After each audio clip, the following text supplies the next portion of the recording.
Well, good morning. Nayan Swami sir, am I audible? Yes, sir, you are audible. Okay, sir. Thank you. Thank you. Thank you.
Good morning, all participants. We will start in another 5 minutes.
Good morning, one and all. Narayan Swamy sir, am I audible? Yes, sir, you are audible. You can start. Okay, sir, thank you. So, good morning, one and all present here. It gives me an immense pleasure to welcome you all for the second day of 1 week online FTP on research methodology for social sciences, tools, techniques, and practices. I am Manjunath S, Assistant Professor, Department of Business Administration, Vidyavardhaka College of Engineering, Mysuru. Takes this an opportunity to welcome our beloved HOD Dr. PSV Balaji Rao to this FDP. I would like to welcome Dr. Sunil MV, Dr. Ramkumar S, and Dr. Kartika P, resource persons for today's session. I would like to welcome all the members of organizing committee and all the participants for today's session. Before starting the session, I would request all the participants to mute their audio and video of their gadgets to have a better bandwidth and clarity. And one more request, do not present anything on the screen in between. To give a summary of yesterday's session, the session was started by Dr. PSV Balaji Rao sir, HOD, Business Administration Department, VVC Mysuru. He gave valuable insights on challenges faced by researchers and how to overcome those challenges. Later, Dr. T. Narayan Swamy gave inputs on identifying and defining research problem. After that, Dr. Gopal D. Singh sir gave insights on how to select a research topic. And in the afternoon session, where hands-on session taken by Dr. T. Narayan Swamy, where he demonstrated few basic tools of SPSS software. Today we have three resource persons sharing their knowledge and expertise with us. It's a privilege to introduce Dr. Sunil MV, the first resource person of today's session. Dr. Sunil MV has master's degree in library and information science and doctoral degree in the area of open source software from University of Mysuru. Dr. Sunil MV is associated with SDM Institute of Management Development for the past 18 years as librarian and lead the web services. His passion is in the field of open source software and web-based services. He conducts courses, workshops, and delivered guest lectures at various institutions, universities, and at professional associations. He has articles in journal, conference volume, edited book, course materials for distance education, and case studies in his areas of interest. As a librarian, Dr. Sunil MV led the organization, management, and services aspects of SDM IMD library. With his passion for open source software, he has demonstrated the integration and utilization of open source softwares for library automation, digital library, and institutional repository at his library. He introduced and managed the institute website using the open source content management system, Drupal. He heads the e-learning initiative team using Moodle, an open source e-learning product.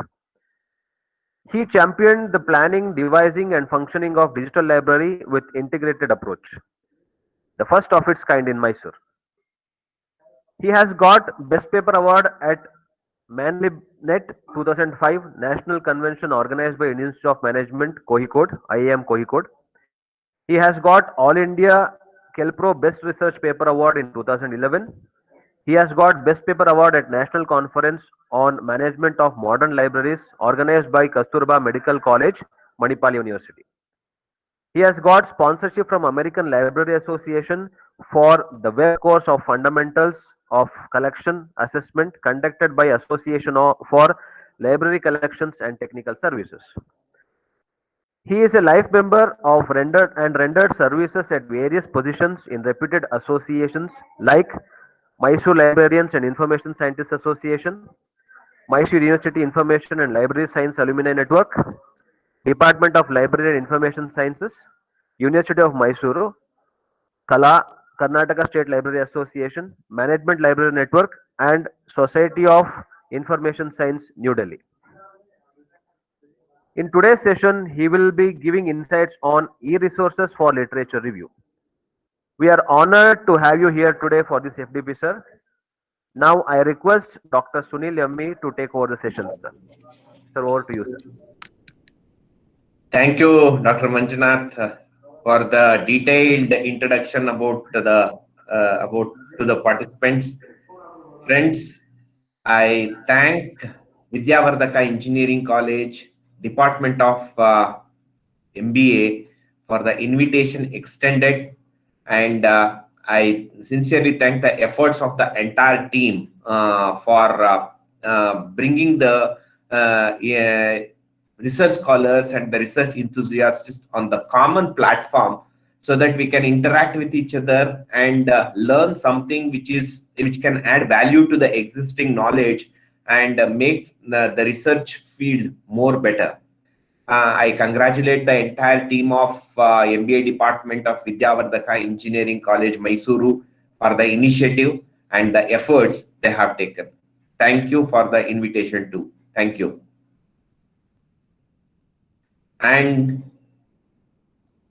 I sincerely thank all the participants who have gathered here and to discuss about the research tools and techniques, learn something about the research activities, and have value addition to the existing knowledge what we possess about research. Friends, let me share the window now.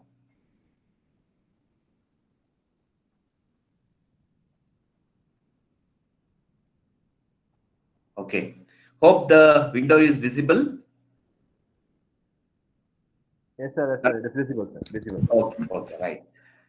Friends, the topic given to me is e-resources for literature review. And I have, as of now, I have roughly 35 minutes. Am I right? I have to wind up by 11:15. Is it right, Dr. Manjunath? Yes, sir. You can start, sir, and you can 5 minutes here and there is also fine, sir. No issue. Okay, right. Then definitely. What I will do is I will just quickly run through this PPT, and I will just take you to a small searching technique about finding the literature review resources for the literature review. And finally, what we will do is we will have last 5 minutes for the quick question and answer sessions. Of course, you can reach me out.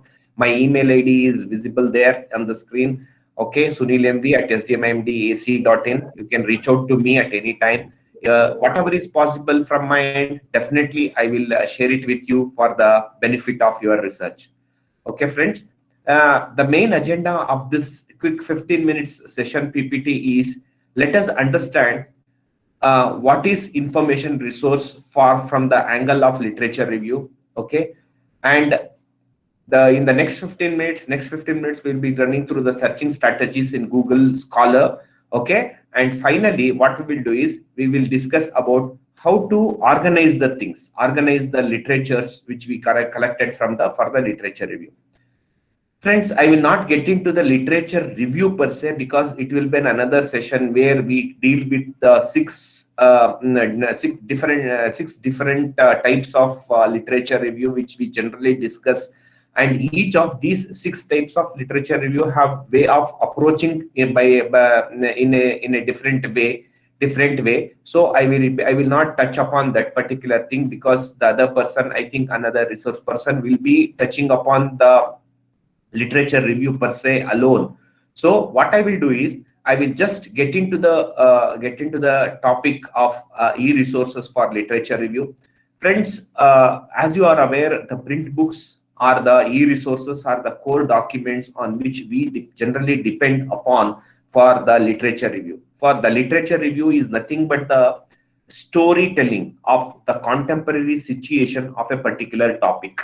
Okay, if for example, if you take the management, if I say that take an example of Go Green initiatives or green HR policies or whatever it may be. So if I take any subject, if I read the publications or the authenticated documents which are published and get the knowledge and understanding in my own way and narrate in a logical manner, a systematic manner, so that it can be understandable, it can be presentable, and it can be readable manner, then it is nothing but a literature review. So in a nutshell, what I say is literature review is nothing but a complete report on the contemporary situation of a particular topic.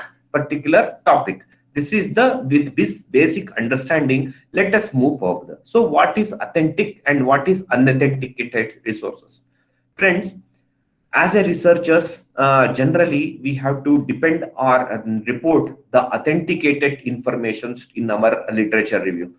What is authentic? Authentic means a group of experts examine the report or the work submitted by an author, and they collectively decide that this document is worth for publishing. Then only it has that authenticity to that particular document. For example, a book which is published by an organization, reputed publish, which has ISBN number, a journal which is published by a reputed organization or a publisher with ISSN number and DOI, digital object identifier. Okay, thesis published by approved by a respected university. These are the certain concepts, are the criteria which judge the authenticity of the document. Okay, you might have come across so many documents in the web space where the document doesn't have the author, nor the publisher, nor the organization. It is a content. Okay, sometimes what happens is it is so fascinating that it will directly speak about your subject only. So in that case, how to borrow that document? Friends, it is better to understand certain things. If the document doesn't have the author or a publisher or an organization or a ISSN or ISBN or any authentication number, registration numbers, please don't go for such documents, because what happens is this may be a personal view of a particular person. For example, a blog. For example, many of this, I have noticed in thesis, many of them quote the examples from a blog. Okay, blog is an open diary. Okay, it's the expression of a person on a specific topic, and it's personal opinion. It is not been vetted by anybody. Okay, there is no moderation there. So hence, such information, it is better not to consider in your research process. Okay, so this is the one thing. So now we have the print resources and the electronic resources, which sits in different information pockets and provides information for our literature review. Okay, so this was the trend which we have followed, right from library catalog to full text databases from major publishers and aggregators. Okay, there are multiple subject aggregators also, and there are so many digital libraries and institutional repositories. Just for the knowledge of the person who is very budding researchers, I heard from the team of Vidyavardhaka Engineering College that there are some budding researcher also. Friends, just for the knowledge, for those knowledge, digital library is the collection of electronic resources from different sources on a particular subject. Whereas institutional repository, it means that it is the archiving of intellectual output of an organization. For example, if Vidyavardhaka institution archives all the faculty publications, students' project reports, the annual reports of the organizations, the report, white papers, or applied research, or project reports submitted, everything in a systematic manner so that it can be made accessible to the internal user or the family members of Vidyavardhaka or outsiders, then it is called an institutional repository, because the institution's intellectual output has been archived as a repository, and it will be provided so that it can be for future use, and it can be used for plagiarism check and other things. These institutional repositories or harvesters are maintained in any institutions. Finally, the statistical data. These are the information accessing tools for the researchers available as of now. This is in generic nature. Okay, coming to the specific in nature, any literature survey starts with the looking into a thesis or the dissertations which are published till date on a particular subject. Why?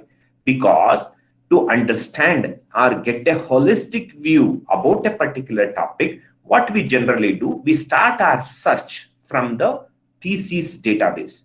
The one of the pioneer in international archiving of thesis and dissertation is NDLTD. Okay, NDLTD is nothing but national. Yes, please. Anything? Okay. What I will do is, if there is any question, please mention it in the chat box. I will take the questions. Please mute the speakers, please. Please. Okay. This is about the international scenario. Coming to the Indian scenario, you have Shodhaganga. Okay, Shodhaganga, which is a very, as you are aware, many of you have used also. It's a repository of the theses published by the Indian universities, and it is housed on a common platform so that you can access from right from the title to the references. You can access the content. Okay, this is about the Indian scenario. Coming to the journals, DOAJ, Directory of Open Access Journal, is a aggregation of all the open access journals which are housed on a common platform. Friends, as of now, there are more than, this is a pretty old screenshot. As of now, there are more than 12,500 journals accessible in full text on this platform on a free basis. Okay, you need not to pay anything. Okay, it is housed on a open access mode. It is called doaj.org. Just for the information, friends, I have mentioned the URL of the respective resources on the top. Those who want, you can please note down the thing. Of course, DOA books are there. It is very, I am not suggesting for the researchers because it is not so sophisticated and not completed. So rarely you can use that. But DOAJ journal database is very good. Okay, and the two database, the two resources which I am sharing with you provides access to books. Okay, journals, case studies, applied research, and the articles published on a standalone repository. For example, workbook. Nowadays, have you heard? I think you are aware about Ajax or Axis, where many of the articles, the budding authors, and the experiment working papers before submitting for a journal are housed on those repositories. Okay, so that you can access, but critically examine and use those for the research also. Okay, even those materials can be accessed through Library Genesis. Library Genesis is an open database, and it is an initiative of in collaboration with the Russian. So even the latest editions of the textbooks are available for free of cost. Of course, it is only meant for the research purpose alone. Please note, okay, it is not meant for the distribution or use it in your academic environment. Okay, since it is a torrent, what happens is you can download for your personal use. Nobody is going to object for that, but don't share it with anybody. One, don't use it for the institute purpose. Two, don't use it for the commercial purpose.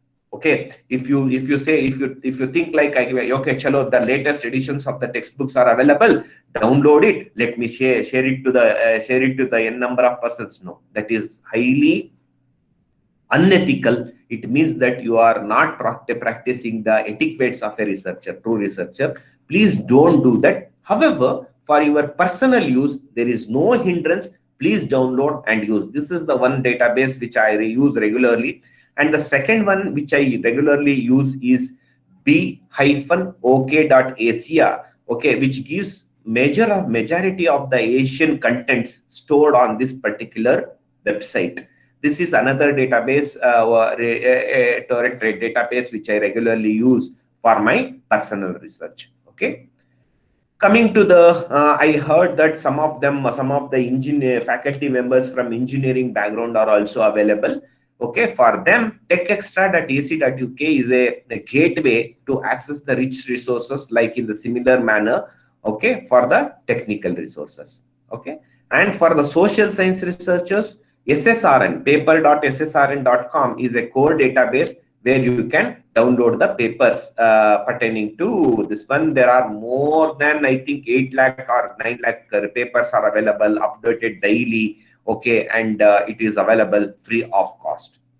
So friends, this ends about the research information resource per se, which are available on an open platform. However, every institution subscribe for a set of database. Okay, for example, if you go to engineering college, they subscribe to IEEE. Okay, IEEE. If you go to medical university, they subscribe to Clinical Key. Okay, and if you go to management institutions, they subscribe to either EBSCO or ProQuest. And if for the financial databases, if you go to the commerce scenario, they definitely go for Capitaline or Probus. Okay, and if you go to social science, pure social science domain, then JSTOR. Okay, these are iScholar. Okay, JGate, RC. These are some of the commercial database which are available in the market, and based on the institutional personal interest, capacity, financial applicability, they subscribe to respective databases. Okay, databases. To search all these databases and the resources which are available on an open access platform, which generally sits in different information pockets, one thing we have to understand is the common gateway to access this rich resources is Google. Okay, even though many institutions have surveyed, like a premier institution, a national level importance institutions, they have surveyed. If you ask anybody about where do you start your literature search, the general answer is they say that it is Google. Okay, that is a universally accepted truth.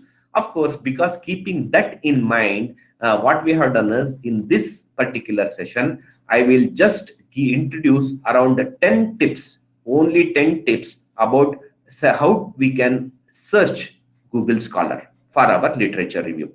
Okay, search engines are popular tools, of course, everyone knows, and it connects the entire gamut of literature available in different information pockets. Okay, keeping that in view, there is an art of asking the Google. Okay, we have to ask Google to give something which is needed for you. How to ask? Let us understand. Okay, to ask, the asking of Google is nothing but the search strategy. Okay, we have to see, for example, if you want to ask a leave with your higher ups, there is a way of asking or getting the permission. I mean, there is a method. And even the research is a very strong process, a systematized process which depends upon method. Okay, as in Macbeth, Shakespeare says like there is a method for madness also. So when there is a method for a madness, obviously the research methodology or the process of research should have a strong methodology.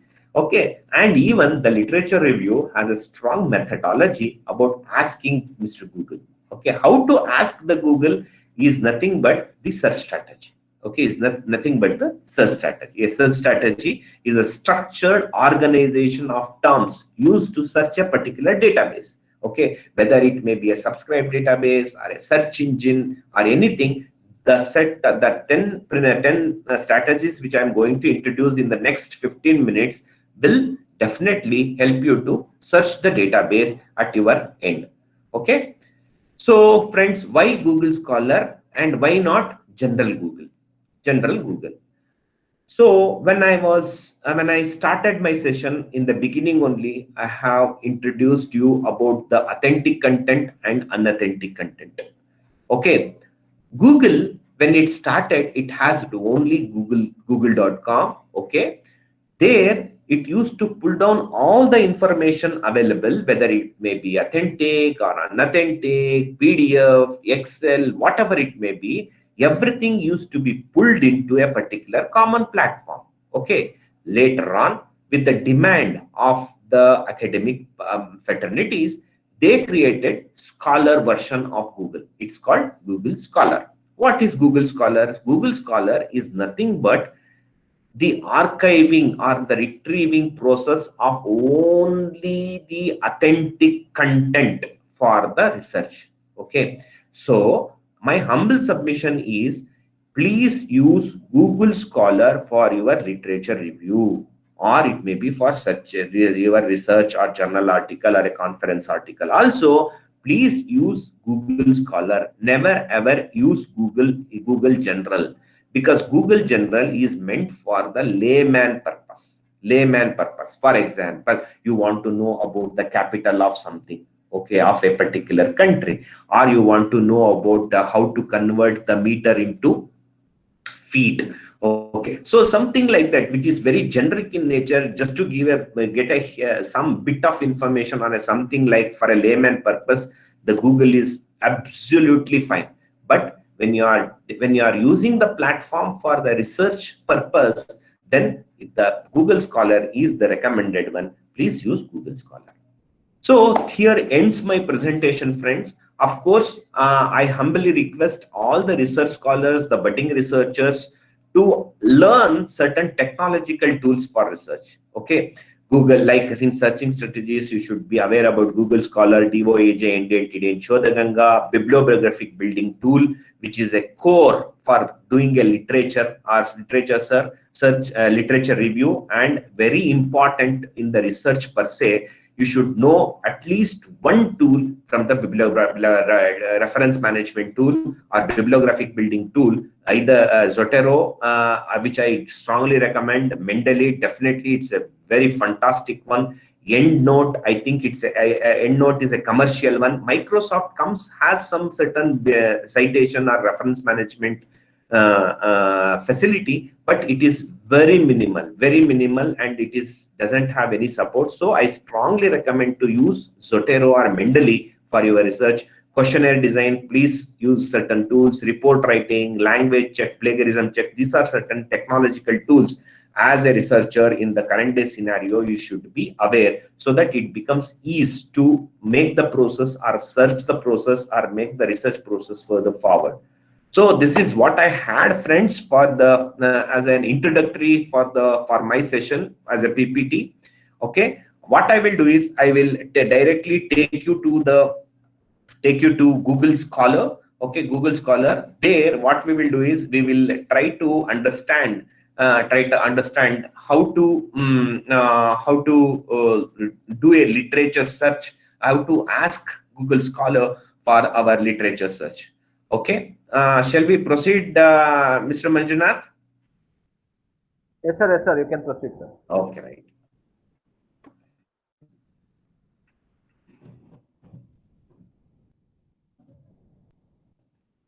So, friends, is the screen visible? This Google Scholar screen? No, sir, it is not visible. No, sir.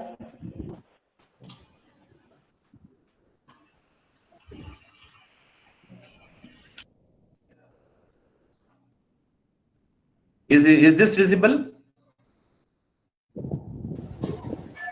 Yes. Is the Google Scholar screen visible for you? No, sir. No, sir, not yet. Now, it just came.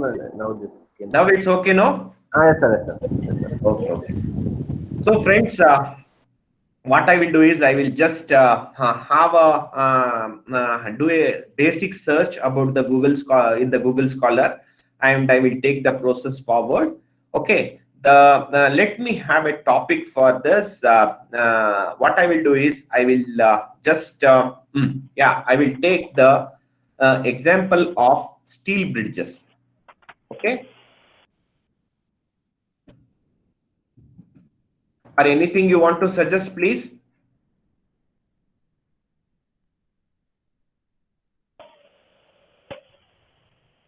So service escape, sir. Service, Escape, service escapes. service, Service escape, sir. A physical escape. evidence. Yes, sir. Okay, service Escape, sir. escape. Yes, Am I sir. right? Service escape. Yes, sir. Yes, sir. Okay. So may I know your name, please? Sir, this is Bhavani, sir. Bhavani. Okay. Thank you, ma'am. So Bhavani you, ma'am sir. has given me a research topic on service escape. Okay, service escape. Okay, I have searched the Google Scholar on the very aspect service escape. Generally, we do this particular mistake as a beginner. What we do, we generally post this particular subject directly to Google Scholar and say, retrieve the records. So immediately it will show us around there are 25 lakh records, 25 lakh 40,000 records available in service escape. Unfortunately, friends, this is not the right way of asking Mr. Google. So what is the mistake we have done? We have put it on an open area, so that what happened is the Google has retrieved both the documents, the documents which contains the very word service, okay, and the very word escape. So what he had done is, Google has done, it has searched for these two words in a different manner. It has considered there are two different words, and it has retrieved the records. Okay, what exactly Bhavani ma'am wanted was, it has to be a phrase. Am I right? Sir, actually, they are not two different words, sir. It's a single word. Exactly, Service it's a escape. phrase. Yes, sir. Yes, sir. Okay, Yes, sir. it's a phrase. Yes, sir. Service escape is a phrase where the two words sit very next to each other. Yes, sir. Okay, so to say so, what we have to do is, we have to put it in double quotes here, like this. Okay, put the word, these two words in double quote and press enter. Okay, see now how many documents are there now? 328 documents. Okay, if you would have searched in the similar fashion about in the Google directly without quotes, then it would have Bhavani madam would have retrieved or gone through the all 25 lakh documents unnecessarily. Actually, the documents which are available for research purpose to Bhavani madam are only 328 only. That's all. Okay. So this is the first technique which I generally recommend for you. Okay, and the second technique which I want to show you is, please go for an advanced search to give additional information to the Google Scholar. How to use the advanced techniques? Advanced Scholar, the 3 lines at the left side top corner of the Google Scholar will open you to the advanced search. Click on advanced search. Okay, friends, it's a simple logic. If, for example, service escape as a word in an article may appear in somewhere in some context, like it may be in a discussion, or it may be in the conclusion, or it may be in the findings, or it may be in the introductory aspects, or somewhere else. It doesn't make any sense for us to read or read through the entire document just for that particular sentence. Okay, if this service escape word appears in the title of the article, in the title of the literature itself, then it means that it is more appropriate to us, because it directly speak about that particular aspect. So the second option is, if you want to know about where exactly the service escape we want to have in the article, we have to indicate in the title of the article, and give a search. Okay, how many results are there? There are only 6 documents as of now which directly has the service escape as a word, okay, available in the title of the article itself. So friends, what happens is, if this is the scenario, since service escape, as madam has suggested, is very new concept. I think much of the research has not been done extensively in this particular scenario. Okay. However, what happens is the suggestions, the another tool which we, if this documents is so high, okay, if madam wants to do a literature review, the best way to do is to have a generic search itself. Okay. And if you want to restrict the searchers into, for example, advanced search into last 10 years, the best way to do is here 2011 to 2020. Okay. If the researcher are more than say 500 or 600 and you want to consider the literature only for a limited duration, which we generally practice, you can indicate the duration here. Okay. The duration may be for the past 10 years and I will just search this particular thing. Okay. If I want to know about from the past 10 years who have published in this particular service escape, I think there are only 3 articles which are published. Only 3 articles which are published. So this is how you can narrow down the search. You can go narrow to the specific topic and reach out what exactly you want for your research. Friends, the next question which comes generally for us is to how to enrich the search. For example, if the same service escape had around 3000 or 4000 search results, then it is very much needed to further tailor down, further narrow down our search. Then what I will do is, then I will go to the advanced search, and here I will add the words. For example, if I am speaking about the service escape from the customer per se, from any. Sir? Yeah. So sorry to interrupt you, sir. Sir, it is single word service escape. There won't be 2 E's. There will not be 2 like double E. It's a single word, service escape. We have the service escape. Is this one right? Like, Yes, so sorry. sir. Yes, sir. Okay. This is servicescape. Basically, it means that the setting Huh. of your services, like if it is a restaurant, the setting of the restaurant becomes servicescape. Achha. So is this the right Yes, sir. word? Yes, sir. Now it's right, sir. Okay. Yes, sir. So if this word we have asked to search in the title, and the documents available in 2011 to 2020 is 916. Okay. Is this enough for your literature review, ma'am? Be, sir. I think, sir, can we still narrow it down, sir? Like, Yeah, I want exactly. to know in From what hospitals, perspective? so healthscape. So Huh? I think that, sir, if I want to know servicescape in healthcare sector, I think that word can I add and can I still narrow it down, Sure, sir? sure. I will just demonstrate you now straight away. Yes, sir. Thank you, sir. Thank you. Then you go to the advanced search, and at least one word I will use healthcare. Am I right, ma'am? Have I spelled it correctly? Yes, sir. Yes, sir. Okay. Okay. Then shall I put the search? Okay. Yes, sir. We can go ahead, sir. On the healthcare, okay, there are only 7 documents.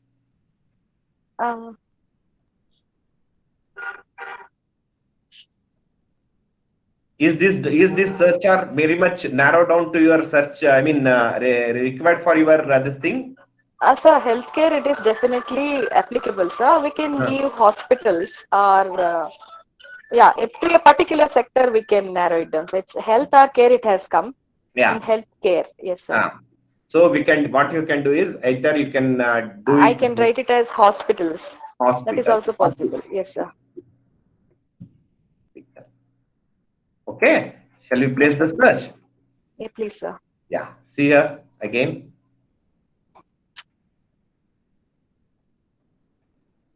Okay. What we will do is to enhance the thing. What you can do is advanced search, anywhere in the title, and search.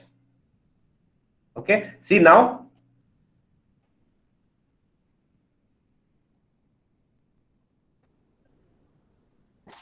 Yeah, we got it for public and private hospitals. Exactly. So when I did the same thing with the Google, I got plenty, but now this, yes, sir. Okay, this is how you have to narrow down. This is how you have to narrow down.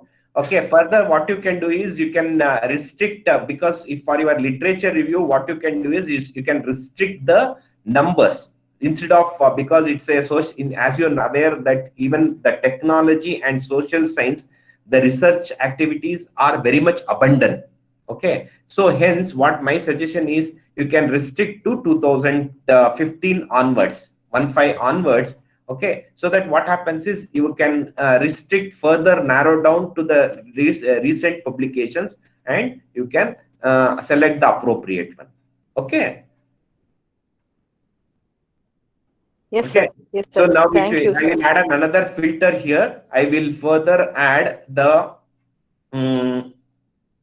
add it for the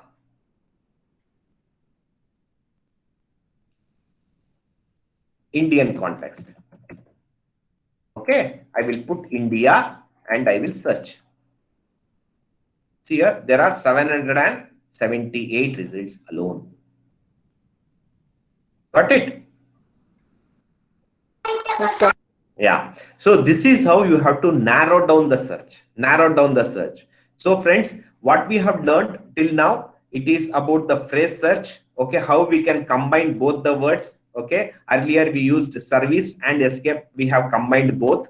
Okay, and we searched in the title alone of the article, and later we searched about the open string. It means that anywhere in the article. That is the third one. The fourth one is we fix the date range. We date range the articles which are published in a fixed date range from this back to this year. That is the fourth one which we did.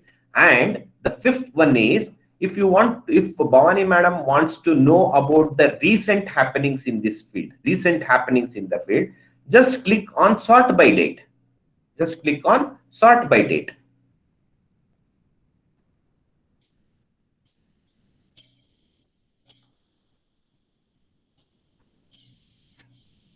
Okay, there is nothing from India.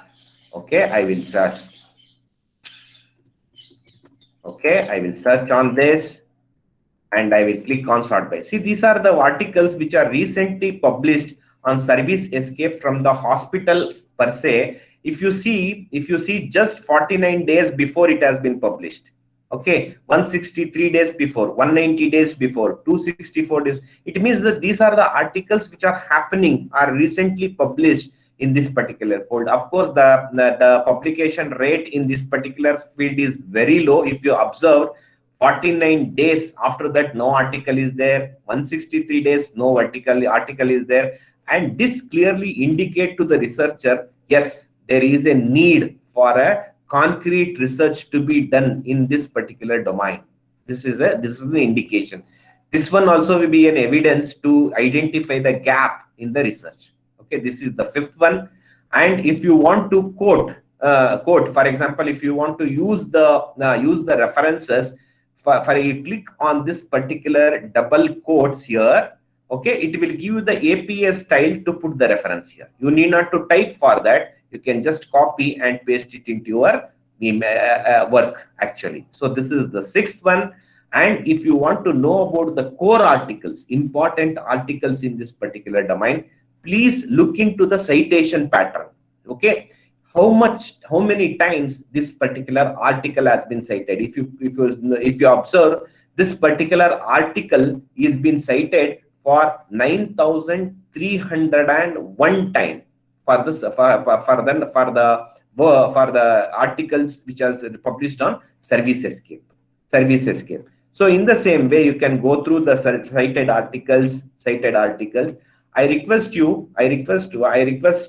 all the research faculty members, those, if your faculty guide might have say, like, please read the important articles in the area. So this is the only tool which you can say that how identifying the core articles. If the article remains has a more number of citation on a fixed benchmark, it becomes very important and which needs to be cited in your literature review.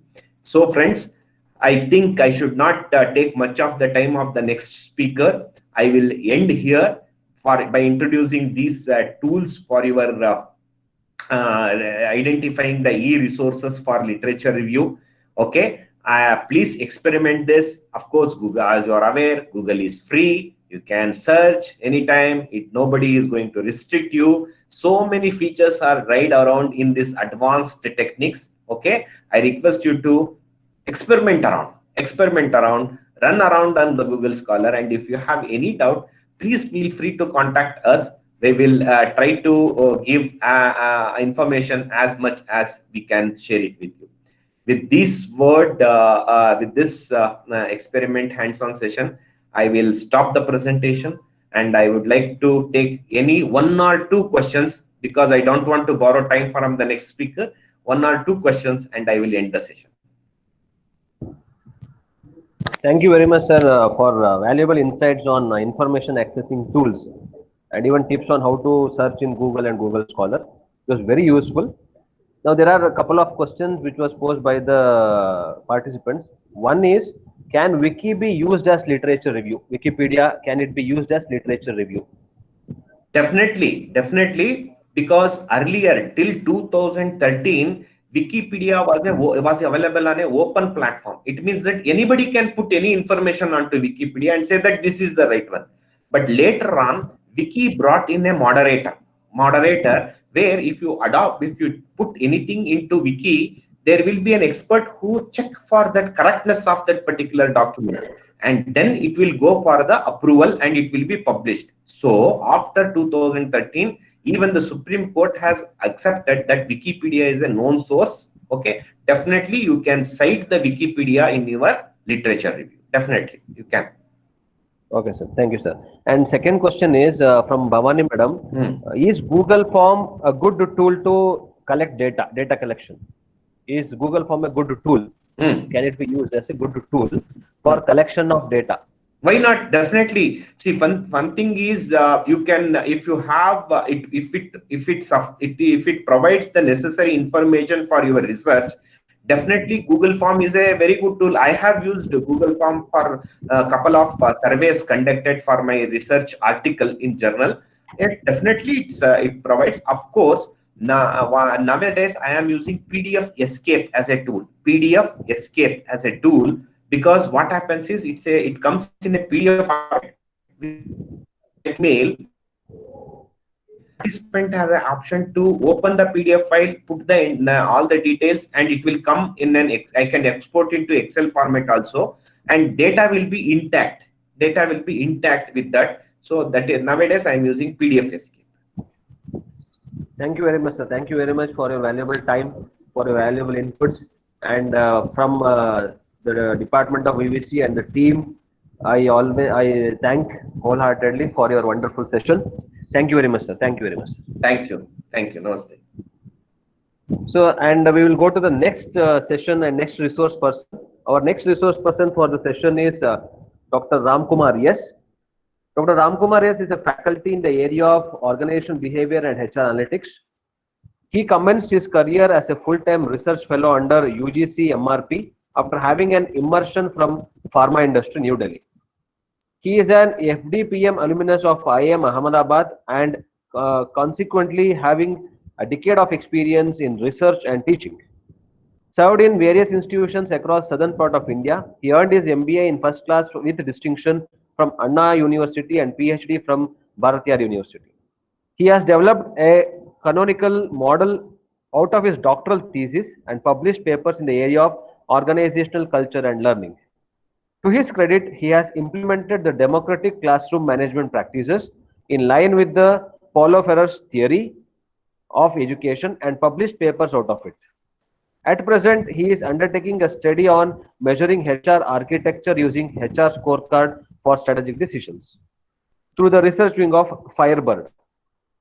He offers courses engaged in research and published papers in the area of organization theory, HR analytics, learning and development, philosophy, methodology, methods of management research, critical organization studies, qualitative research methodology, mixed methods, etc. He has been bestowed with several awards and honors. To name a few: Creed Research Fellowship from EDII Ahmedabad, Best Research Paper Award from MS University, Tirunelveli, and Scholar in Environmental Research Award from All Traders Association of Erode District. In today's session, Dr. Ramkumar S. will be giving insights on review of literature and gap spotting. So on behalf of VBC MBA, I am privileged to have you here today for this FDP, sir. Now I request Dr. Ramkumar S. to take over the session, sir. Yeah, thank you, sir, Professor Manjunath. Shall I share my screen now? Definitely, sir, definitely. Yeah, thank you. Yes, sir.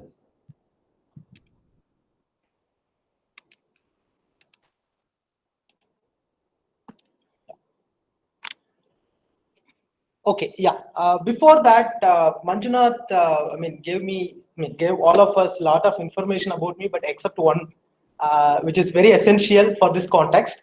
I'm a very proud past employee of maybe faculty of the Department of Business Studies in Vidyavardhaka College of Engineering. So I am still really proud of it because Vidyavardhaka management facilitated the faculty team. So I have also learned many when I was enjoying my tenure there. So it is the right time to showcase the gratitude to Vidyavardhaka management and the head of the department, above all my faculty colleagues. Yeah, thank you for this opportunity. This is Ram Kumar, working as a faculty member in HR analytics area. Also, I teach OB papers, OB and organization development and change and all, at Firebird Institute of Research and Management. So, yeah, before I go to the next level, what I would like to say here, actually, I'm also a student. I'm not saying that I'm an expert in this area, but I have almost 10 years of experience in reviewing literature. I'm not an expert, exactly. But what I can tell you where and all I did some mistake, not some mistake entirely, 99% I did some mistakes. I can share those mistakes with you so that in future we will not continue that mistake. First of all, the first question comes to my mind because when I joined here in Firebird, the name itself, Research and Management, Firebird Institute of Research and Management. So we have teaching assignment along with research assignment. So what I was thinking before coming here, research assignment means I have to write proposal and send it to various funds like UGC, AICTE, and like ICSSR and all. So we will get some fund and we'll be working on those projects. But after coming here, I have to adjust with some other context, like corporate used to come here. They used to visit here for executive training program, and they interact with the faculty. And as a faculty member, we used to tell, whether it is a HR or marketing or finance, we used to tell our strength. So in the discussion, they asked me a question, are you able to do this particular project? For example, employee engagement. Yes, we are able to do it. Okay, we can showcase all those things. But after getting that assignment, a problem comes. What is the problem? The industry wants something immediate solution. For example, see here. Yeah. So this is the dilemma we will start with. As a consultant, okay, I'm not talking about individual. Every one of us, because we are in management research and social science research, one or other way, either in psychology or sociology or labor welfare, whatever maybe, we work with the industry today. So as a content consultant, when we work with the organizational issue, should I spend my time in reviewing literature? This is a big question mark. Because whenever I meet industry people, they ask me a question, why are you showing all those literature? We don't want any framework. We don't want any model. We don't want to develop any paper out of it, but we want immediate solution. See, this is the problem. Employee absenteeism. We want solution. People are not engaged. We want solution. People are not committed. We want solution. So how to engage this millennial workforce? We want a solution. So when it comes for a consultant, there is a question mark. Why should we go for a literature? Okay. So there are a lot of discussions. Some people would say that no, we don't have to look at the literature. And some people would say that, like academician, we are academician, right? So we used to advocate that no, literature review is the heart of any research, and we have to start from that. So lot of discussions are going on, but why should we go with the literature? The big question mark is literature is nothing but, reviewing literature is nothing but re-examining the body of past literature, past knowledge. So we have some knowledge in our hand because we don't have to reinvent new wheel. In the same way, what we are supposed to do, we have to re-examine the past knowledge, body of past knowledge. So in that context, if you see whether he's a consultant, whether he is an academic researcher, whether he is a manager, we need to differentiate only one thing, which is nothing but management problem versus research problem. So without converting that management problem into research problem, we can never go with the further scientific process. So this is the point where we need to emphasize the literature part.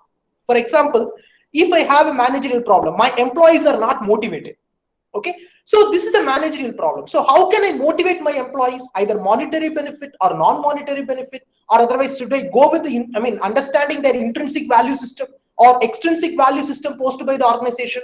So what should I do? This is a managerial problem. But how will I go for a scientific study and find the reality? I have to conduct a thorough research process. So in that case, I need to, definitely there is no alternative. I need to convert this management problem into a research problem. So that is the point we need to emphasize, the importance of review of literature. So in that, please look at this particular picture. What comes to your mind? Any idea? Professor Manjunath, can I have, privilege to have interaction with the participants? Definitely, sir. Definitely. Anybody? What comes to our mind? One is speaking, others are listening. Yeah, one is speaking, others are listening. Okay, there are multi-dimensional. This is not OB classroom to test the perception of individual. Okay, we are. So they are exchanging their views. Exactly, exchanging their views. That's very important.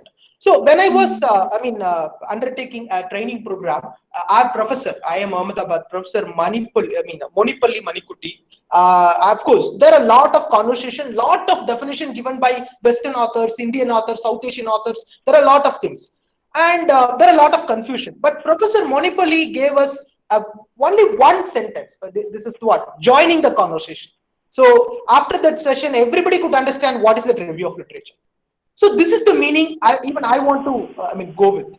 Joining the conversation. Because in existing literature, there are many professors, many experts, many practitioners, they are discussing a particular problem.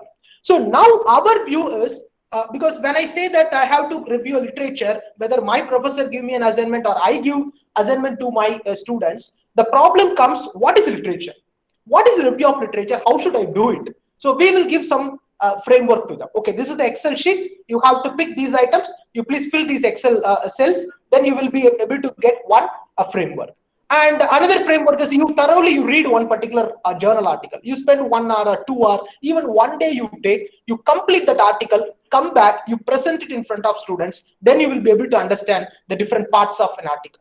So we go for a different methodology to make a student understand what is review of literature. So this is actually a turning point in everyone's life in that particular classroom. So he gave us one word, joining the conversation. Simple. The meaning of literature is over. So the idea is already problems are going on. Already people are discussing with their scientific process. Already these people have done a lot of scientific process. They have identified some reality and they are discussing and they are contemplating and they are having fight among each other to, come up for a framework or a theory or a concept or some reality or identifying phenomena. For that, they are using different research design, different data collection technique, different analysis. That's a different case. We will discuss at the end of this session. So problem is going on. People are fighting on those problems. People are contemplating on those problems. They are giving different idea in different view. So our duty is very simple. When I say that I am a student of this particular domain, as a student of organizational science, I am working on organization culture. Then what should I do? I have to slowly join with the conversation. So that that is the point we have to start review of literature. So what is my point of view? My critical analysis on each and every people opinion, their expression, their ideas, their research work. So whether this is really scientific, I have to critique. So by applying my critical mind, my critical analysis, I have some perception with these people. So now what I do, I am expressing, I don't hide anything. I continue my integrity. I keep my integrity within myself. I argue with them. I have to give a logical argument with them. This is my critical view. This is my critical analysis on your points. So what do you think? So we are having a discussion. This discussion cannot happen within one paper, maybe 5 or 6 pages. This discussion has to happen over a period of time. Sometimes it takes more than 3-4 decades. So this is what joining a conversation. You have to look at the literature in this perspective. But what is not a right literature? You look at the second picture. What comes to your mind? Any idea? Anybody? Being judgmental without knowing anything properly. Yeah, one thing. Thank you. Then? Peeping into others' conversations. Yeah, overhearing, right? Yeah. See, when you have a right to participate in the discussion, okay, for example, there is a problem in our neighbor family, okay, so do I have right to go and intervene? Unless if it is some, violation or something else, I don't have any right. And sometimes I have to do, that is my responsibility also, right? So, but this is the only place, right? Literature or the scientific argument or the domain of knowledge. This is the only place anybody can enter into anybody's conversation and you can, give your opinion. But that should be an integrity you have to follow. Integrity, you have to give proper reference. You have to start with you have to understand the context. Then this is a lot of process we will be discussing. So now what I try to explain through this picture, review of literature is not just overhearing something. For example, my professor asked me to do research in organization culture. So now what I do, I go to, maybe like a Professor Sunil's help I take. I collect all the literature. Okay, I collect all the literature. I take one paragraph or maybe findings I copy paste in my dissertation. Then I say that, yeah, according to Hofstede, this is what organization culture. Yeah, according to Albert Bandura, this is what organization learning. Or according to McKenzie, this is what organization culture. So this is not review of literature because that is nothing but an overhearing.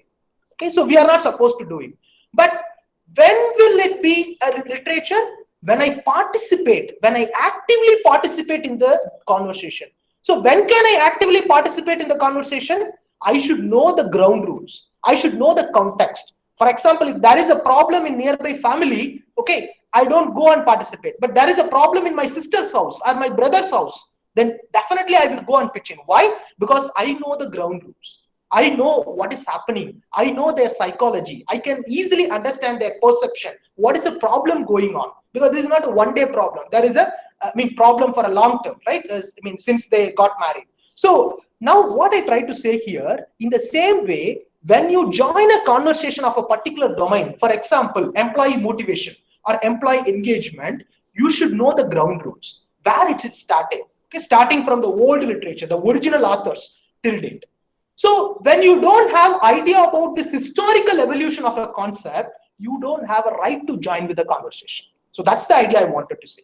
So when you say literature review, when you pick a concept or a topic or a particular idea, you have to start from the original authors and till date, what is the evolution happening in that particular topic you should know. For example, HR analytics we are working now. That is the current project I'm working. HR analytics, if you see, I can easily say that for last 10 years only, there is a huge emphasis on HR analytics. But even before that, from 1991 onwards, at the moment Becker has introduced balanced scorecard, then people like Dave Woolridge, all those people have started about it. And we developed a HR scorecard for our domain and we are following it. So when you want to look at the evolution of HR analytics, you have to go to 1992, 1991. And not only that, but those authors, Becker, Dave Woolridge, all these people are saying that we have not started this scorecard. We have not started this metrics, right now. It is available even since the, the Second World War. Okay, even after that, whatever the evolution happened in quantitative techniques or the psychology, organizational psychology, people started measuring the emotions. People started measuring the qualitative data. Okay, so from there, analytics starts. From there, metrics starts. So now, to pitch in a conversation like HR analytics, I should have a thorough knowledge starting from the original authors or starting from the core concept of measurement mechanism in HR process or operating model, HR operating model, HR measurement model starting from 1940s, 1950s. Then till now, whatever the evolution happened, I have to stick to it. Then only I have the right to participate in that conversation.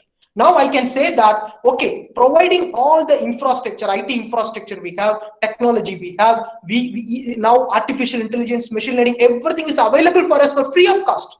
Okay, if you go to any sources, all this knowledge are available, knowledge is available. Not only that, the infrastructure like even Python, it is open source. Okay, are open source. There are a lot of open source, technology software available. You can use it and exploit the technology to get a better HR decision making. So now this is the trend. Now I have the right to participate in the conversation on HR analytics. So in this way, we have to look at the literature review. So we should know the ground rules. So this is the status of India. This status was released in 2019 in the Indian Academy of Management Conference. Conducted, organized by IIMA. Shanti Gopalakrishnan from South Asian Journal of Business Studies, presented this data. This data shows that out of 89,821 submissions, which includes authors from Brazil, China, UK, USA, India. So only 29, of course, the total submission is, only 4% is from Brazil like that. You can easily understand the data. From India, it is 29, which is the highest percentage of submissions. But final acceptations, if you see, out of total accepted article, only 10% is contributed by Indian authors. Okay, and in the desk rejection, if you see, 31%. Okay, immediately, after submission, this was rejected. The next day or next week, you are getting a reply that desk rejection. Okay, it is not forwarded to the final or maybe a next level review process. Okay, so 31%, which means 31% of the papers are rejected in the basic level. We have to think about our higher education system. And second one, even after going to revision, 43% of Indian authors' papers are rejected. So this is also a very crucial factor. But now my point is not to criticize Indian higher education system right now. That's a different session we have to conduct. This is actually, these are the problems we have to, discuss. Okay, according to the president of Indian Academy of Management, Naresh Khatri, he has listed these are the main problems with respect to review of literature. I'm not going to talk about the entire research, manuscript, because he has done that. He has published a paper in IMB Review, IIM Bangalore Review Journal. I just took only few points related to review of literature.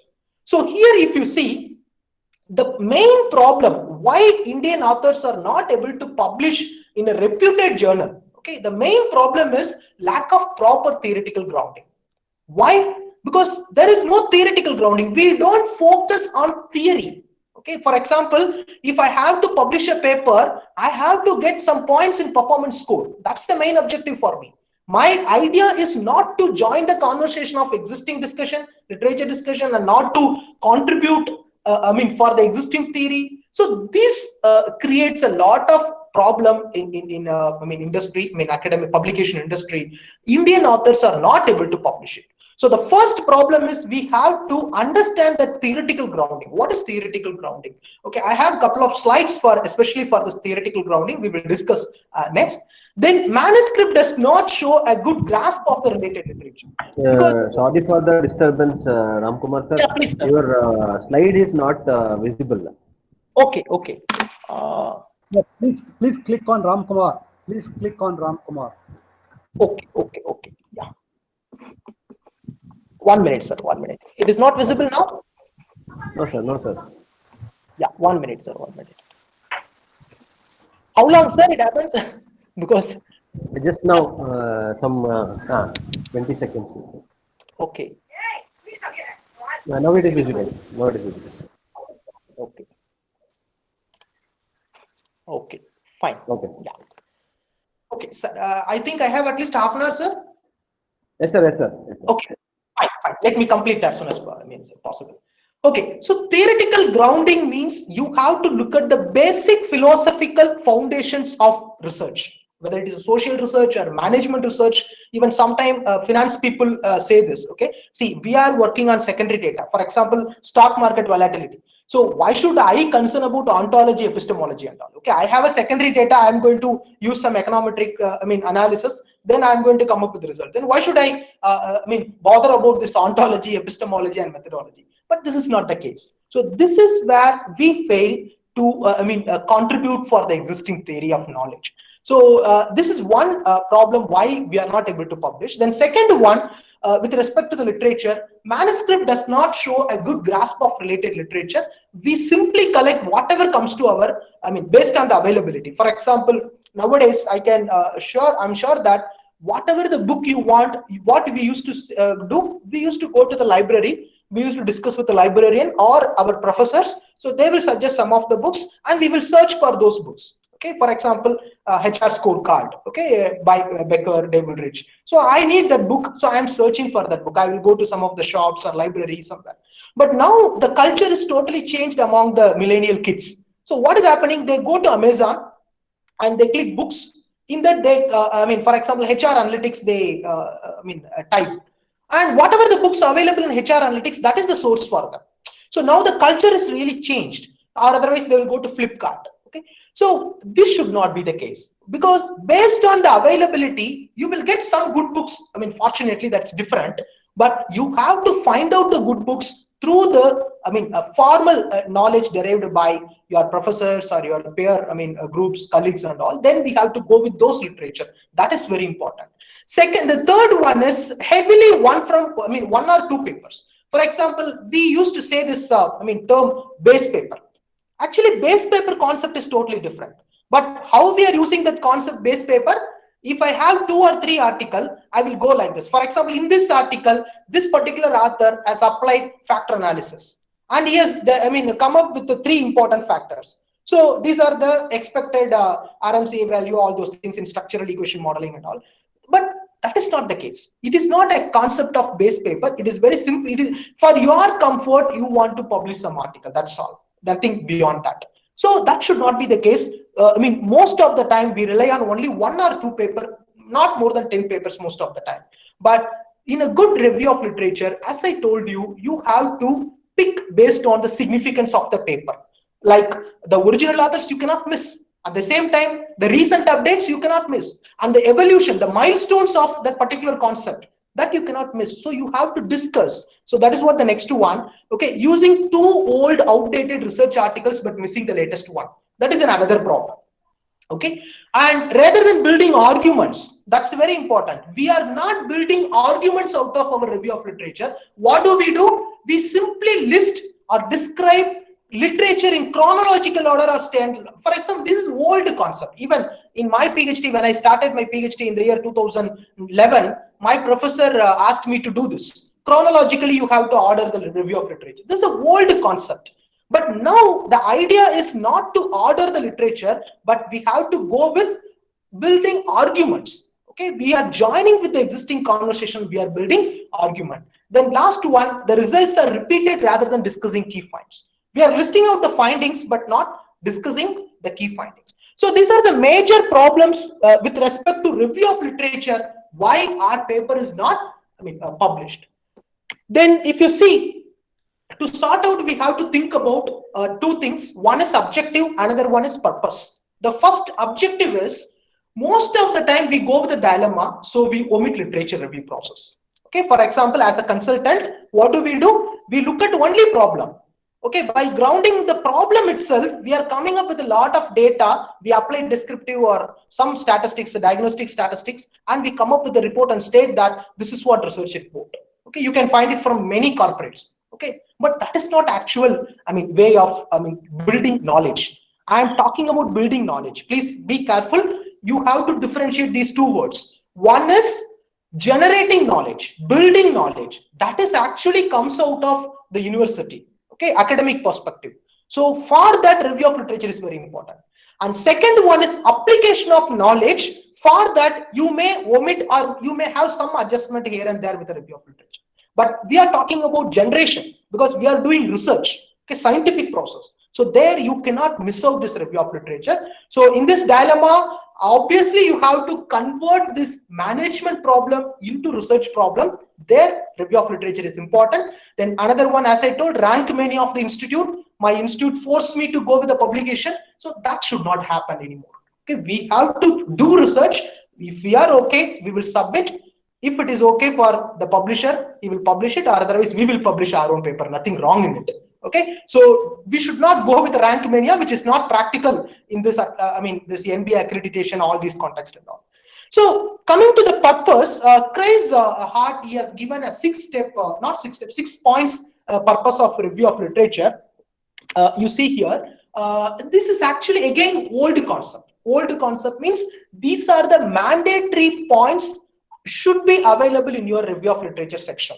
Okay, so if I would have conducted this session 3 years back, 4 years back, I would say that this is mandatory. You have to stick to this format.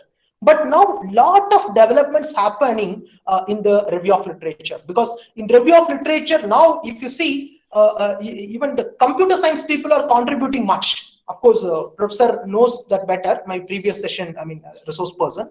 So computer science people are contributing much. So they decide what we should think, what type of papers or what set of papers we should get and do review of literature.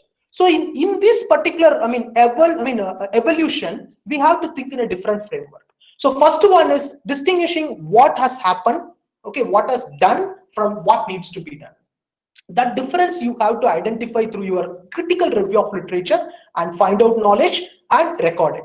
Second one, finding out important variables and terminology. For example, if you see the organization science, there are a lot of research done in organization value system, organization culture, even employee performance, their satisfaction, employee satisfaction, job satisfaction, many things. But very few papers have discussed, not even published, have discussed about organizational worthiness, organization worthiness. So why this happens? Because there is a lack of concept. Most of the researchers, they don't find a proper construct to build a concept called organizational worthiness. So in this way, you have to find out the loopholes. Why there is a problem? People are discussing about worthiness, but nobody has developed that construct as an organization worthiness and published. Why there is a problem? Have anybody discussed that? Yes, there are papers which discusses about the pitfalls of developing a construct called organization worthiness. So now you have to thoroughly review and find out the important variables and terminology which is suitable for your domain. Then you have to establish the context of the problem. That is what grounding the problem. That's very important. Then rationalize the significance of the problem, because at the end of the day, you have to justify your research problem and you have to justify the problem definition what you are posing. Okay, so can anybody tell me the difference between managerial problem and research problem? Any idea? Managerial problem is practical. Managerial problem is practical. Yes, research problem is theoretical. Theory building. Okay. See, there is a slight difference. Okay, we don't have time for discussion. Calling other people. So what I would say, of course, this is my understanding after reading some of the books. Very important, Robert Kaplan, Kerlinger books on behavioral science research methods. Okay, so my idea after reading those books is actually managerial problem is like a hanging problem. You don't know where you are going, the direction where you want to go. For example, my employees are always, there are a lot of absenteeism. Okay, they don't inform. Uninformed leaves are many more in different across departments. So this is a management problem, HR problem. But how can I convert this into a research problem? Can you please mute, sir? Shruti Makanor, please. Shruti Makanor, please mute.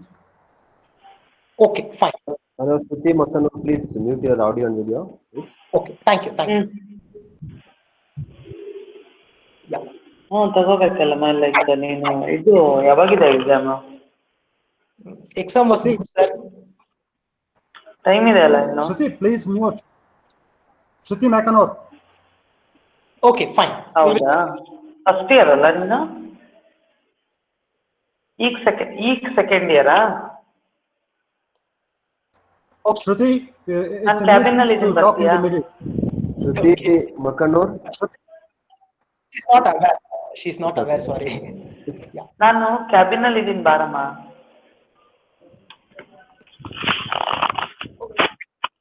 Fine. Dr. Ram, I think you can start. I think, yeah, I can continue. Yeah. Okay, fine. So this is actually a management problem, like absenteeism, motivation, all this. Hello. So I do not, yeah, yeah, fine. Shall I continue? Okay, sir. Okay, sir. Okay, fine. So, Cabin is okay. Barama. I think some problem. Listening. Okay. Admin can control it, right? Admin can Shruti? control it. Sir, Narayan Samishan is working on it. 2 minutes, sir. Short it. Okay, fine, not an issue, sir. Of course, I don't.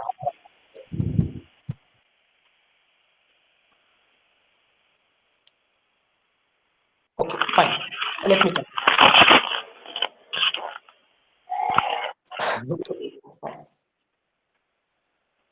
Yeah. So in management problem, this is hanging problem. You don't know the direction. Where are you going? You may have some alternatives as a management practitioner, but you are not sure. You have to conduct a research process, scientific process. But when you consider research problem, there you are very much sure. You are defining the problem, and you have a conjecture between concepts. For example, why there is a huge absenteeism? Maybe work pressure, or maybe a personal, work-life, balance problem, or maybe immediate boss, the leadership is the big issue. So you have to understand maybe a job issue, maybe job is, the task is very much heavy. So you have to relate, your concept, which is absenteeism, with the alternatives. So that is where we build a research. I think. Hello, sir, really? Yeah, I think she has forgotten, I guess. Okay, fine. So now, if we discuss about it, so management problem is something which is hanging over, which may not have direction immediately. Based on the experience of the manager, you have to look at the alternative and solve it. For that, you may have data which is available for you, or you may go and collect it. But in a research problem, what do? We stick to the context, because in research, the idea of research is very simple, trying to understand the reality. So wherever you review the literature, you find the, citation, whatever you do, you have to stick to the reality. What reality you are interested in? So how are you going to build the reality, what you are interested in? So, keeping that reality in your view, you are trying to understand the phenomena and develop that phenomena in terms of model, in terms of theory, in terms of concept. For example, the phenomena is very simple. When the work pressure is high, absenteeism will be high. So now there is a conjunction between two different concepts. Okay, so these concepts can be measured with the help of different variable, different items. So now the conjecture, the connection between these two concepts, you are building a theory. Okay, so when you build a theory, you are building a phenomena. Okay, and you are about to test this phenomena. That is the reason you are going for a scientific process. You collect data, you apply research design, everything, maybe a qualitative or quantitative, other cases. So this is the main difference between management problem and research problem. Okay, so identifying main theories and methodologies involved in the past body of knowledge, that is very important. Then demonstrating familiarity with the literature. So that's very, very, very important. Okay, well, as I said, it's a layman language, that example, when there is a problem in the neighbor family, when you go and involve to, solve it out, they will initially ask one question: what do you know about this problem? Okay, so you don't know anything about this problem, then why are you coming and trying to solve it? So the same thing can happen in the literature also. When you say something like, this is what happened, that this is not happened, then other people may come and ask that, no, this is already done by some other authors. Okay, you have to review this literature thoroughly.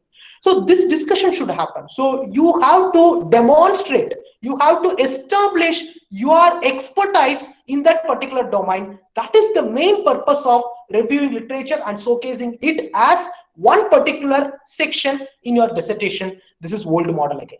But what is new model? No more a section. I mean, review of literature is not at all one particular section. This is all about throughout the dissertation, starting from your introduction till the discussion point. You have to cite, you have to give reference, you have to discuss about the literature.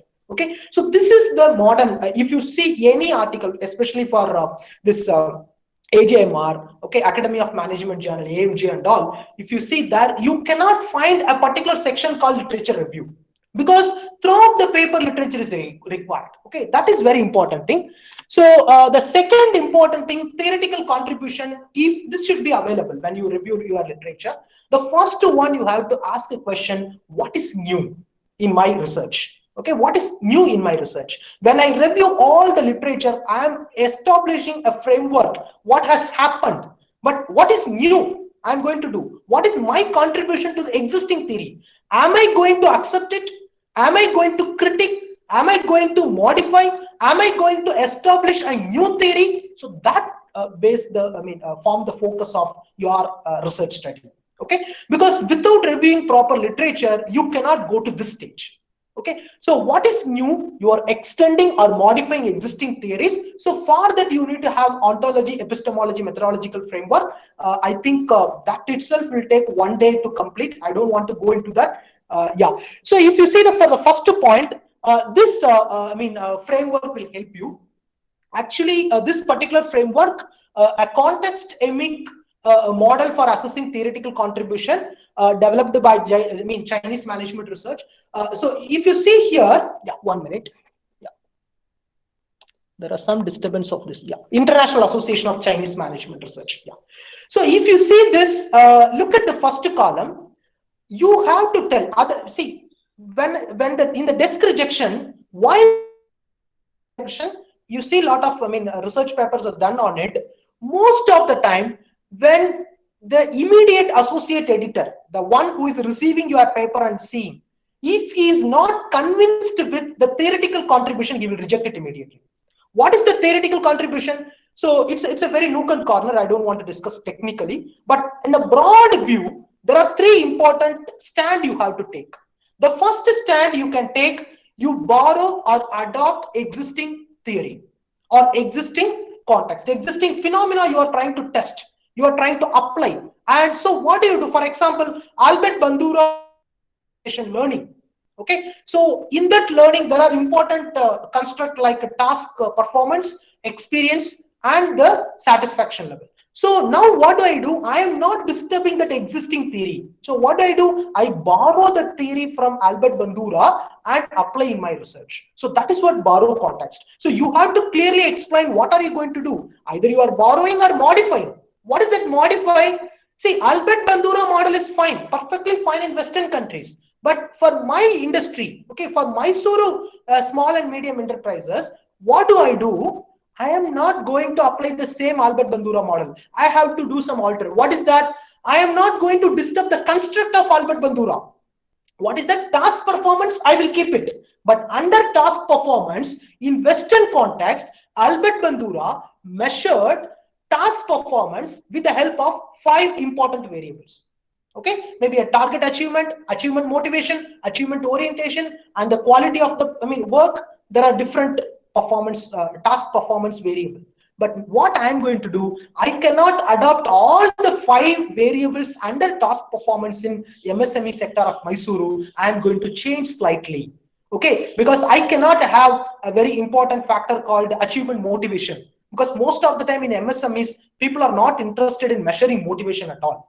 Okay, but people are interested in measuring quantitatively, how many days he is present, okay, how many activities he has participated, all those things. So I slightly change the variable of task performance. So this is modifying. And the third one is create or introduce a new theory to the phenomena. Okay, you are observing phenomena and you say that, no, this is not going to happen. See, for example, in online education, we are facing a lot of issue nowadays after this COVID situation, right? So earlier we used to say, student, you should sit straight, you should obey the class teacher, and you should follow the discipline norms, code of conduct, dress code, everything. But now what is happening? In online sessions, students are sitting with their parents, their siblings, they're enjoying, okay, and there is no proper dress code, but still we are asked to ensure that students are attending and the videos are switching on. Okay, so we are able to compromise with this dress code. We are able to compromise with this discipline.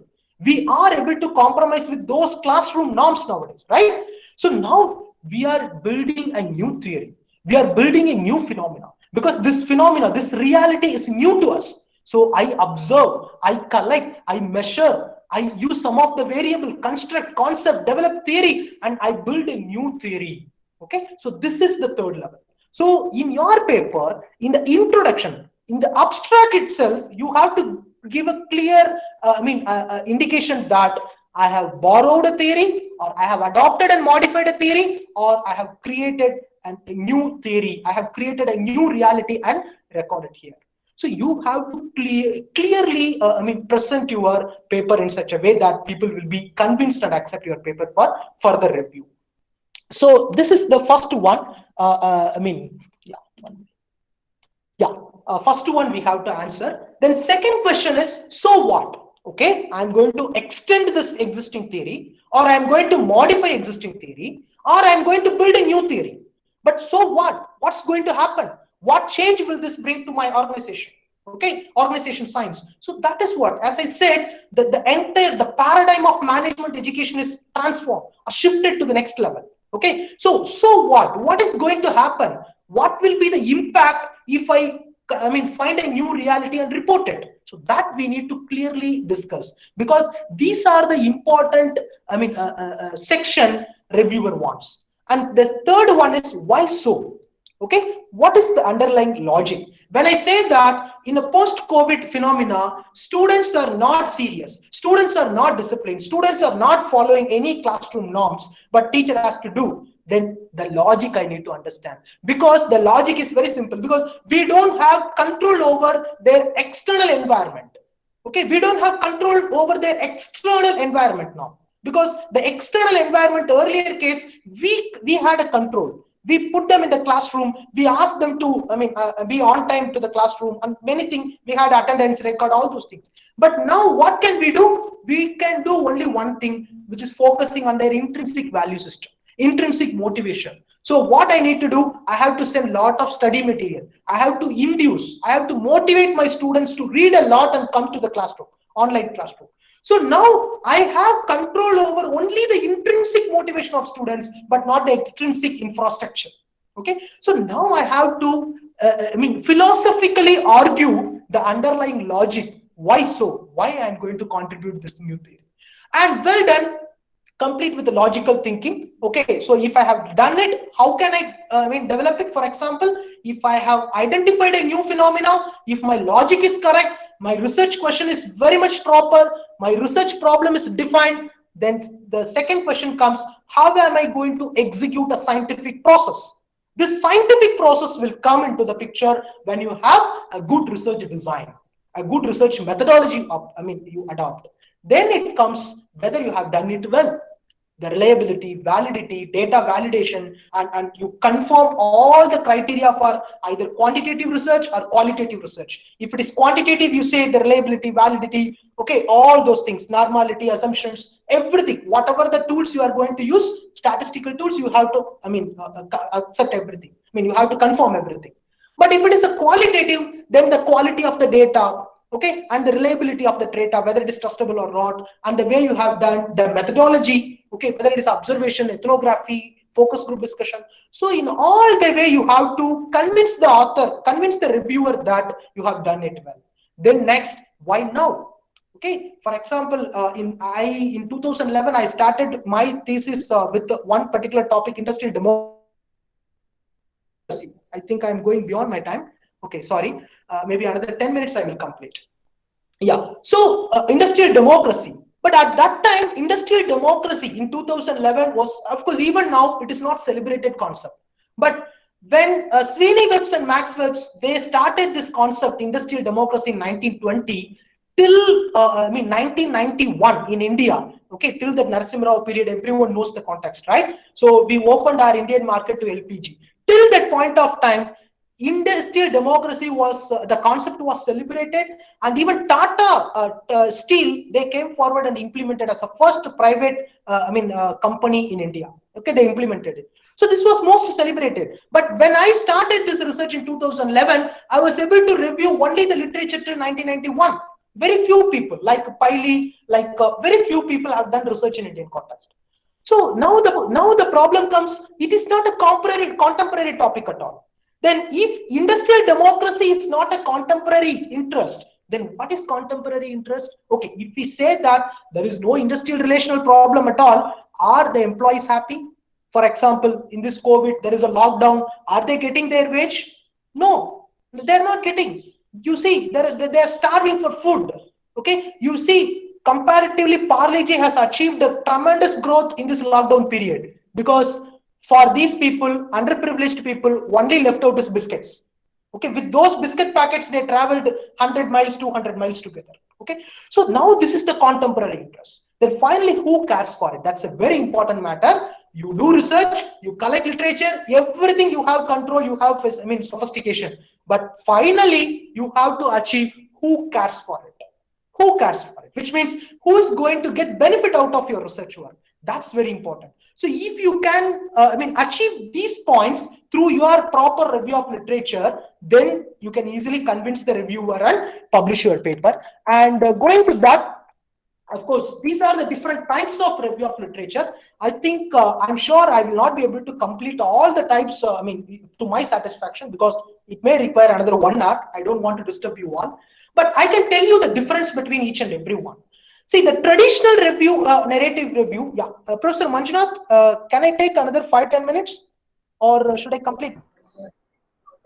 Yes, sir, you can take. Okay, if I'm boring participants, then let me complete, or otherwise. For me, I don't have any issue. Another 5 minutes is okay, I hope. Okay, fine. Thank you. Yeah. Okay. So in traditional narrative review, this is what we had been taught, or we had been trained by our professors, but now the review format is changed. Okay. So if you go to the universities 10 years back, their format is like this. For example, the spreadsheet model. Okay. What is the spreadsheet model? So my professor asked me to do this review of literature in this way. Okay. The one is, is it visible, sir? Yes, sir, it is visible. Yes. So first, what I need to do, I need to identify search. Okay, for example, employee motivation. Then I go to this, Maslow. Okay, authors. Then I go to the title of paper. Then publication. Then which journal has published that paper, and everything, all the details like a link and all. Then gap spotting. Okay, that we are going to discuss now. Okay. Then problem definition, hypothesis or proposition if it is qualitative research, research design, sampling design, data collection method, instrument, data analysis used. Okay, major findings, scope for further research, base paper if any. So this is the typical traditional narrative model of reviewing an article. Okay, which means you have to pick all these items from a particular review literature what you are reviewing now. Okay, so like that you have to review 50 literature. The target will be given by your professor. Okay, your professor will give you target, so you have to do review for these 50 articles in this manner. Okay, you have a matrix. Okay, but actually now the scenario has changed. What is that scenario? If you see, the systematic review, of course, it is there long back, but now people are moving to systematic review. Okay, earlier, if you are writing a paper which is based on your research work, research methodology, review of literature is one particular section. But now what is happening? Most of the reputed institutions, professors are asking you to come up with a literature paper. What is the literature paper? See, literature paper is not like your final dissertation. Okay. So after reviewing your literature, you have come to a stand that this is what my research question, this is what the gap I have identified, or this is what the research problem I have defined. So how did you arrive to that research question or problem definition? You have to publish a paper. Okay, so systematically you are reviewing, objectively you are reviewing, you are collecting 100 or 200 articles, and objectively you are reviewing the systematic review. I have articles to show this, but right now I don't have time. Maybe at the end I will do it. So systematic review. So here you are finding gap spotting. So this is what gap spotting methodology. Okay. So of course problematization methodology is there in the next slide I have given, but I will explain this first one. Okay. So confusion spotting, which means after reviewing the literature, you select a particular area where the people are confused or you are confused. Okay, as an author, as a critical reviewer, you are confused or the authors themselves confused. There is a contemplating, okay, there is a contradictory concepts or theories. Then you are trying to solve it. Okay, so your gap spotting is competing explanations. It's a puzzle for you. So you are building a new theory, then you are trying to give it. Or otherwise neglect spotting. So this is what most of us have used, I mean escaped from justification. Overlooked area, okay. So some areas are overlooked, for example, job satisfaction, overlooked area, emotional intelligence, overlooked area, okay. But you are telling how I am different from this view. Or under-researched area, as I told you, industrial democracy, very under-researched area for the last 30-40 years, okay. And lack of empirical support. Some concepts, for example, organizational worthiness, there are only few papers developed as a concept. They have developed a concept of organizational worthiness, but nobody has tested that particular construct by collecting data. So empirical support for that you are identifying the spot, so that I will select this particular concept and I will conduct my research. Or new empirical phenomena, okay. So completely from one concept and another concept you are merging, you are reviewing interrogatively, and you are trying to get it as an empirical phenomenon. Empirical is nothing but evidence based. You are collecting data and proving. And the last one is application spotting, which means extending and complementing existing literature. As I told, Albert Bandura model, okay, or Myron Spector model of organization culture. I try to apply in Mysore. I try to apply in Bangalore industry. Okay, or I try to apply in entire Karnataka. Okay, so that is what application spotting. But merely changing sample frame is not a gap spotting. Okay, for example, that was done in Germany. I'm going to do it in Mysore. That is not actually research gap. Okay, what is research gap? You have to give justification. Why? In what way these samples, these people are different? Okay, so how can we change it? Or how, I have to justify how. Why should I adopt this particular model, whereas other models are available to this Mysore context? Okay, so with the justification you can give gap spotting. So this is what a systematic review you have to do. Okay, and second one, meta-analysis, a complete statistical. For example, you are applying descriptive statistics with a different paper, and you are having meta-analysis, a big concept. Okay, you have to do it as a review process. And semi-systematic means in systematic it is an objective. You are collecting data, which means based on the article, you are applying some quantitative technique and doing. But in semi-systematic review, you are not applying quantitative techniques, but qualitatively you are analyzing each and every construct. I will tell you the difference by showing the paper.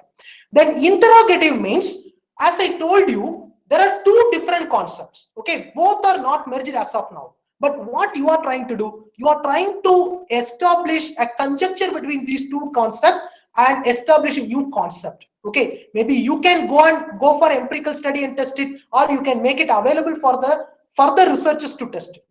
Meta-synthesis is the same way, interrogative way. So you are getting theories from different, for example, in multidisciplinary, if you see, a psychologist has developed one theory, I apply it to the classroom context and I test with my students.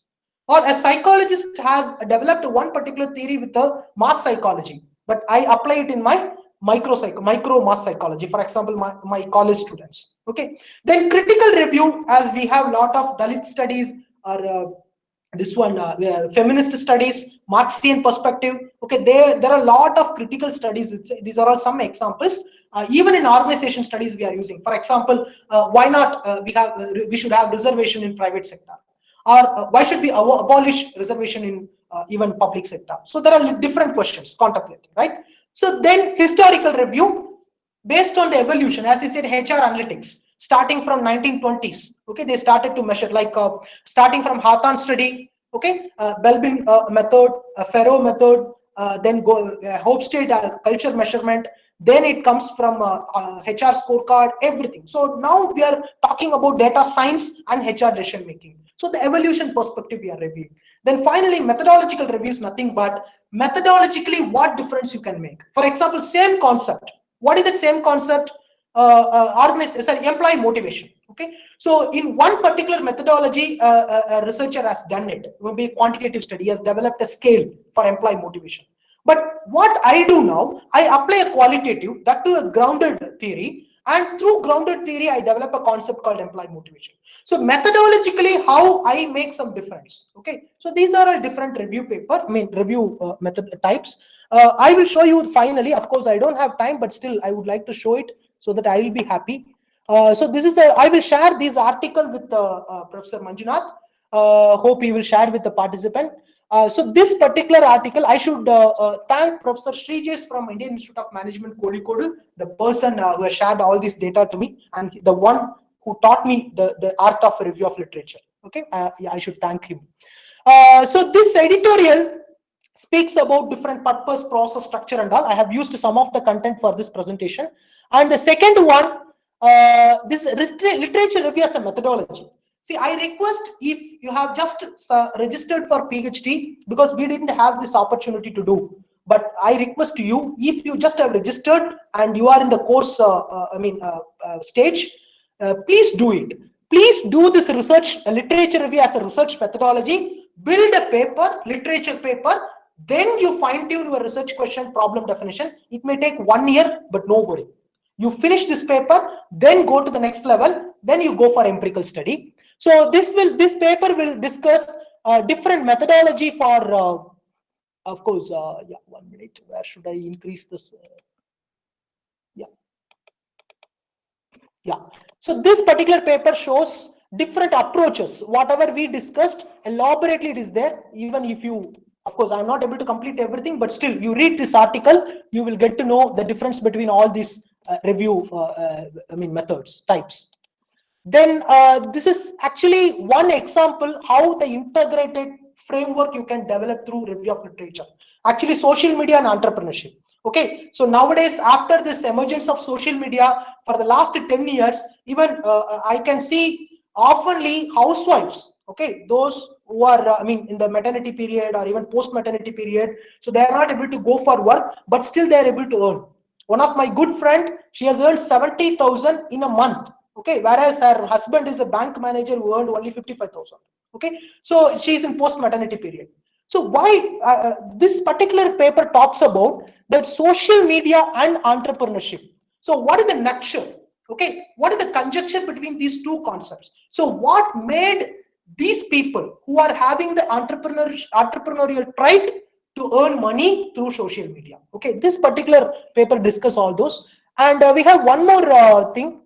As I told, interrogative review. See, this particular author has merged this employee engagement and innovative behavior with respect to JDR model, which means job demands and resources model.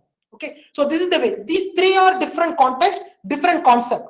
But this particular author, only by reviewing all this literature, he has merged all these three concepts and he has developed this interrogative review paper. And the next one, systematic review literature. That is a good example. You please go through it. There are a lot of statistical, descriptive analytics techniques he has used, so that how concept is developed using descriptive techniques. You can see this. And meta-analysis, again, statistical techniques they have used. So how these concepts are developed. See, this is the result they have given. All the standard deviation, mean, okay, other areas. Then finally, semi-literature, semi-systematic, as I told you, if it is a qualitative research, you may not go with the quantitative, but still, you can apply this semi-systematic review, which means you are, what do you do now? You are reviewing the concept. Yeah.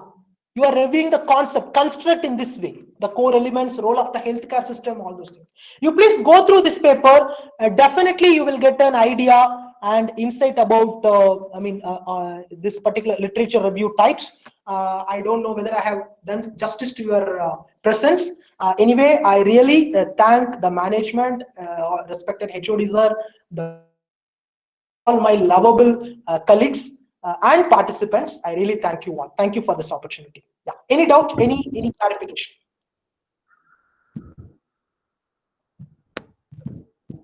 Thank you very much, Dr. Ram. We are very happy to be with you for almost 1 hour, and after a long time, we are listening to your very valuable insights. Some people were asking whether will you share all the articles with us. We said yes. Nothing Yes. is mine. Nothing is mine. Teacher's job is only to share, right? I'm ready to do that. I'm a teacher. And any inputs, if they want in detail, we will give your email ID so that they can consult you directly if they require any assistance or any help in future. Yeah, sure. Definitely. I'm available, sir.